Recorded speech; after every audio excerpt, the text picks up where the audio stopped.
This is our second video looking at simple harmonic motion, and specifically we're going to be looking at pendulums. So,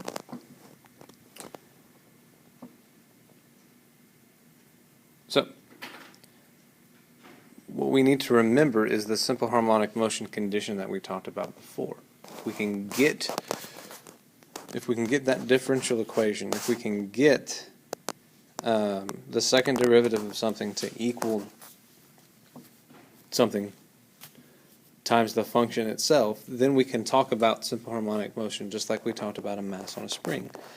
So the goal is to get something into this form.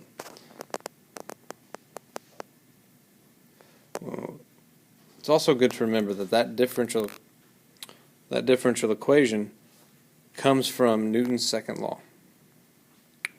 Net force equals ma. So we're going to have to use some form of Newton's second law to get there most of the time that we're trying to get there. So let's look at,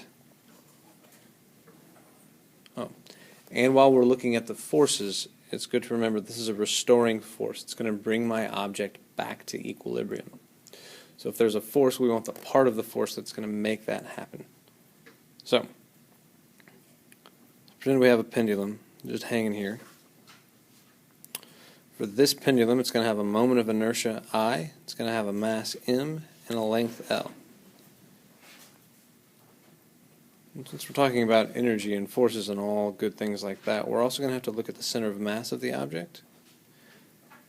And even though this may be a uniform object, I'm going to go ahead and call that distance y, because it may not always be exactly L over 2 away.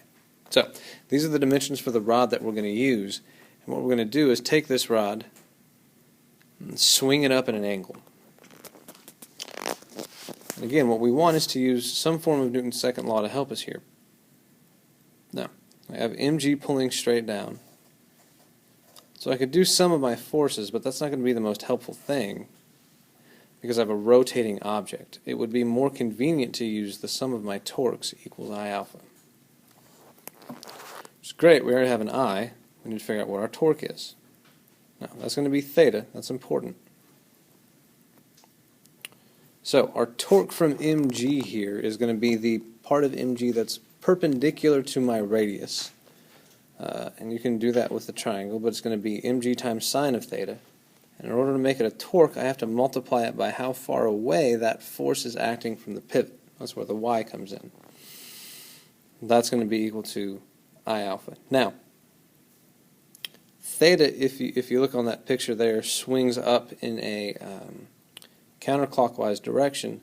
The torque that we get from weight is going to cause the object to go in the other direction. So we're going to make it negative mg sine theta y.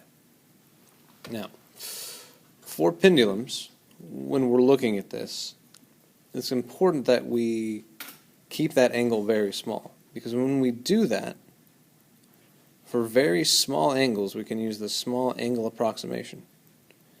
When we use that, the sine of any given angle in radians is equal to that angle in radians. We can talk about that more in class if you want to.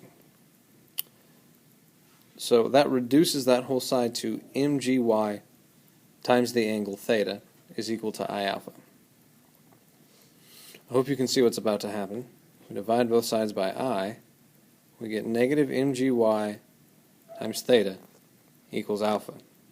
And if we remember that alpha is the second derivative of theta, we have something like that. That is my simple harmonic motion condition. And looking at that, my omega squared is mg over y, mgy over I, and the period of my simple harmonic motion is just 2 pi on the square root of I over mgy. That is the general case for any kind of physical pendulum. But we look at a simple pendulum a lot. Before we move on to the simple pendulum, we need to remember that y is the distance from the pivot to our center of mass. Now, looking at a simple pendulum, we're just going to take what we did and apply different dimensions to it. So for a simple pendulum, we have a mass on the end of a string. We're going to lift it up and drop it down at a small angle and let it swing. Now, what's good to keep in mind We're going to assume that all of the mass is at the bottom of the string and that the string has no mass at all.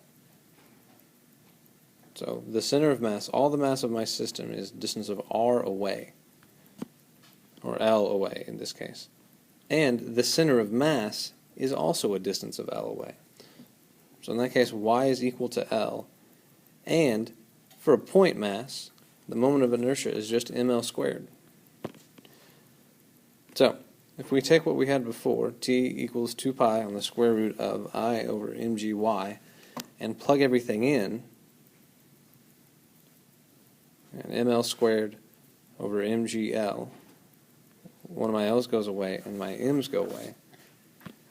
The period of motion for a simple pendulum is 2 pi L over g. And that's what you'll find on your formula chart. So there's not much more to setting it up than this. Energy considerations are energy considerations, and we'll look at how that affects things. But as far as finding the period goes and using the simple harmonic motion condition, this is it.